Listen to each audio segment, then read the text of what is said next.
izi ntambara zimaze iminsi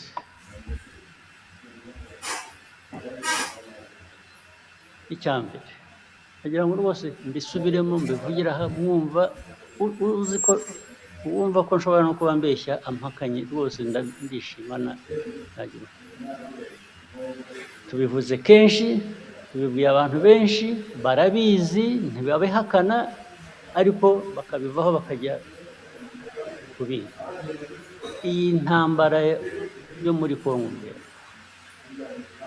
ntabwo yatangijwe n'u Rwanda ntabwo yaturutse mu Rwanda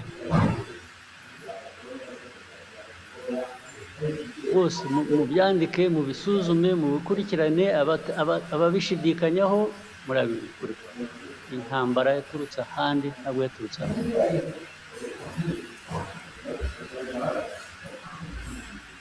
aho handi sinirwa mpasubiramo narahavuze sinirwa nongera kuhasubira yaturutse kuri Congo ariko ituruka n'ahandi uko babigenje hagati yabo ibyo ntabwo bindeba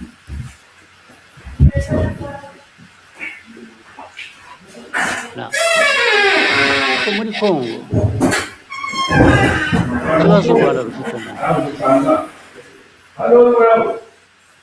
ikibazo u Rwanda rufite muri Congo kijyanye n'interahamwe ziri hariya na politiki na ideology ishingiye kuri genocide kandi bigahora iteka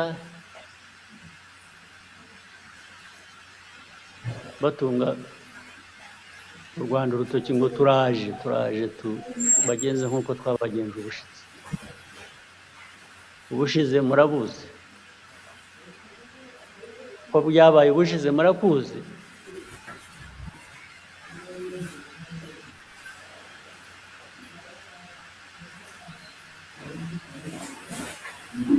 sinzi niba mutegereje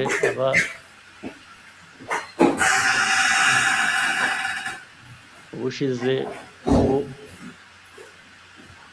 bwahitanye kuba ari bo babyibuka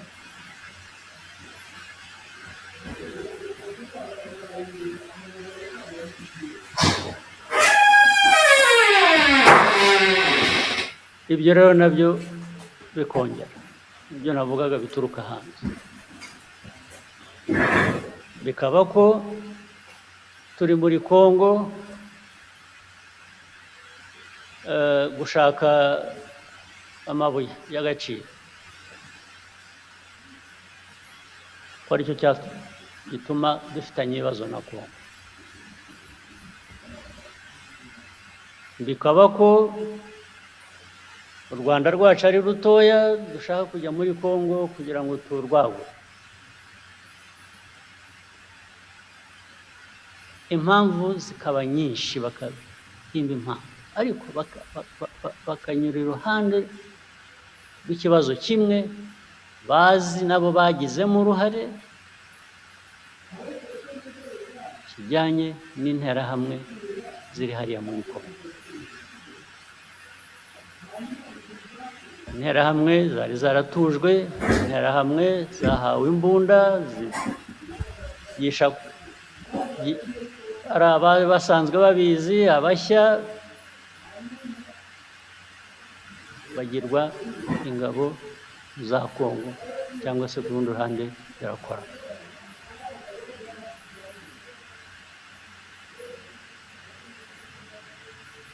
Loni UN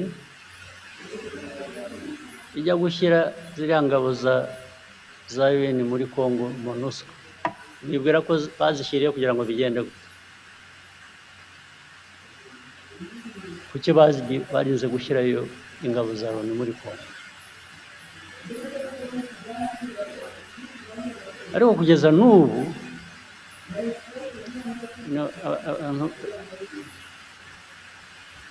iyo uvuga Loni rero ntabwo umuntu yumva neza icyo uvuga cyangwa iyo uvuga international community whether UN or international community, they more or less add up to nothing. Because the UN is everybody, but at the same time it is nobody. The international community is all of us, but actually it is none of us when it comes to some of these problems. So you don't know who to hold responsible. Who is supposed to be held responsible? In the end, the convenient path is to find a culprit, find somebody who is responsible, and that becomes Rwanda. When you talk about Rwanda, you know what you're talking about. It is this small country of ours, you, me, and others. But when you say international community, you really, who are you talking about? Now, that force was put there. I just use a simple explanation, try and cut the long story short.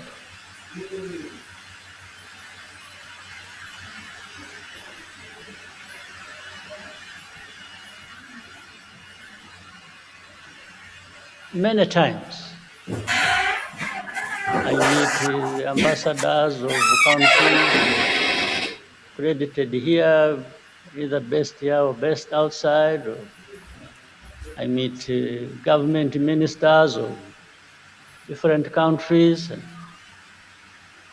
when you are talking about this problem of Congo,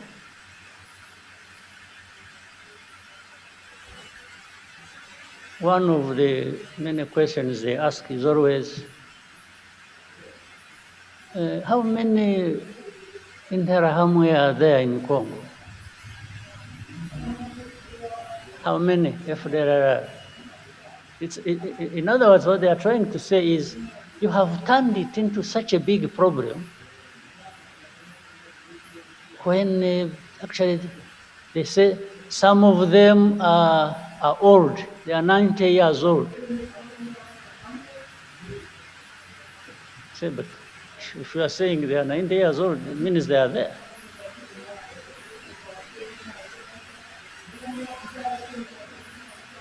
But to become 90 years old, if you have children that you train and put in their heads this kind of ideology, and they end up being militias or fighters within FDLR, I mean, how does being 90 years old become irrelevant? How? So they ask me, how many? The easiest answer for me sometimes is, why don't you ask the UN forces you put there? You sent these forces to go and deal with this problem, among others. So they should really be telling you how many or what they are doing. Second, I answer them on issue of hate speech. How do you count the numbers?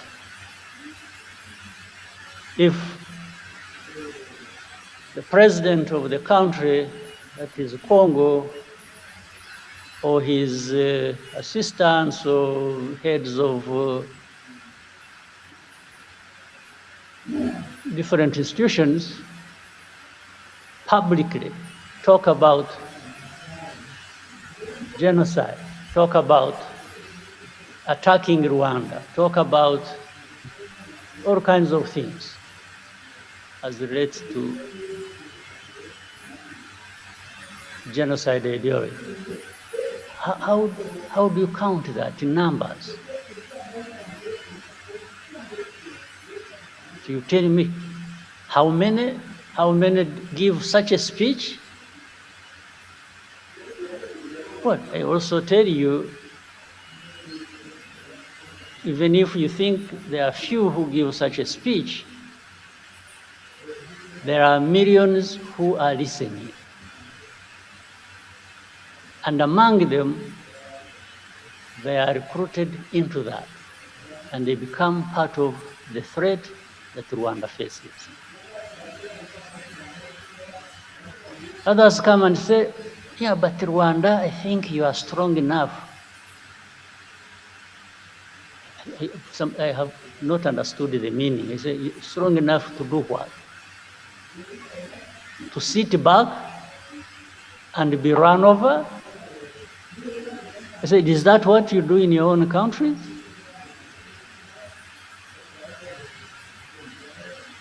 I wish I was actually strong enough. I'm not.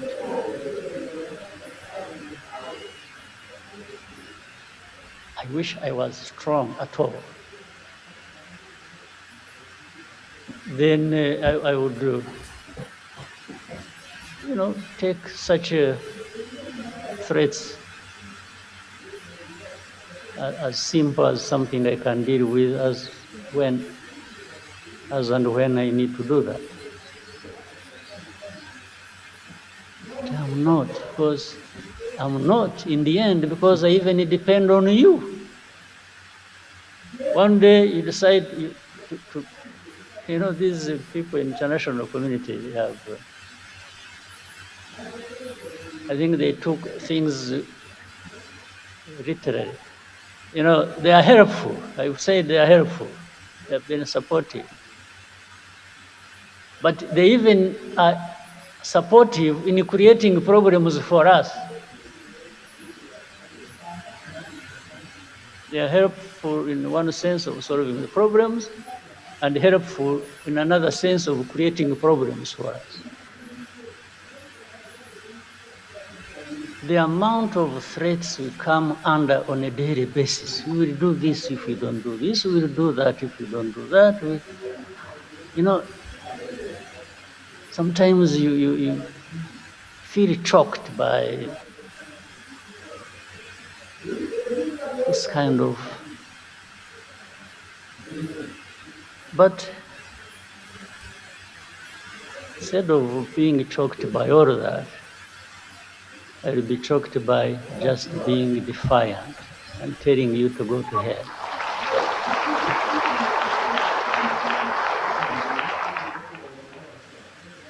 You can't create problems for me, at the same time come and blame me for these problems, and then start threatening me. How?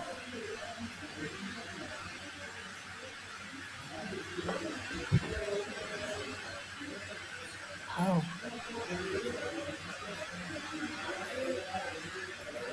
It's a daily thing. It's a regular thing. It becomes the conversation.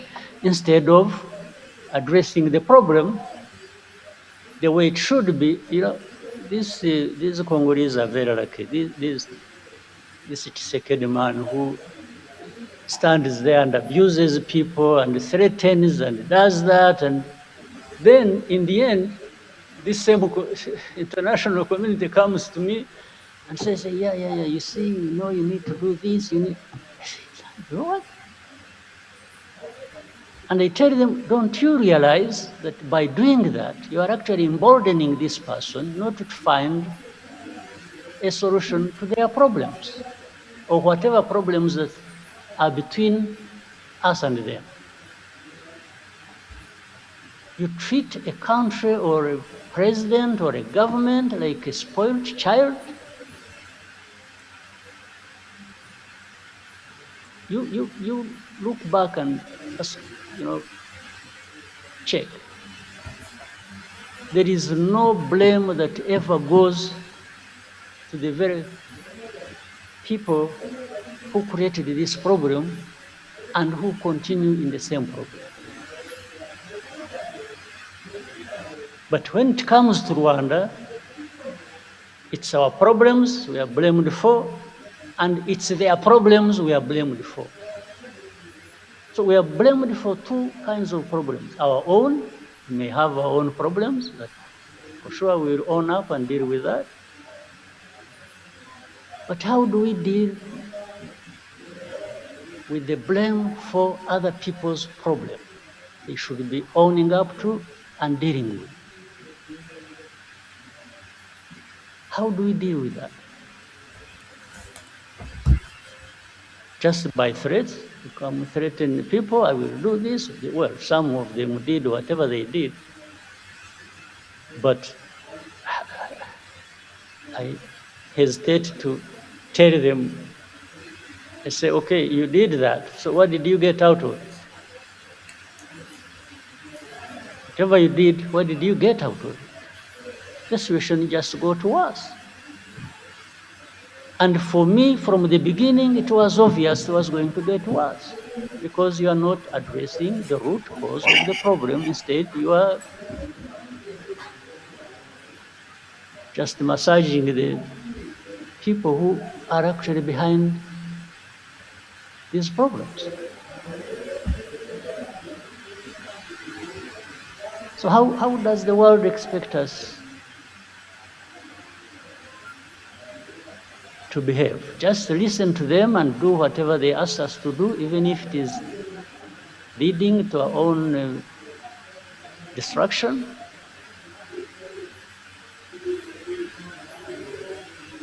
Let me tell you, it's really not for our existence, for our well-being, for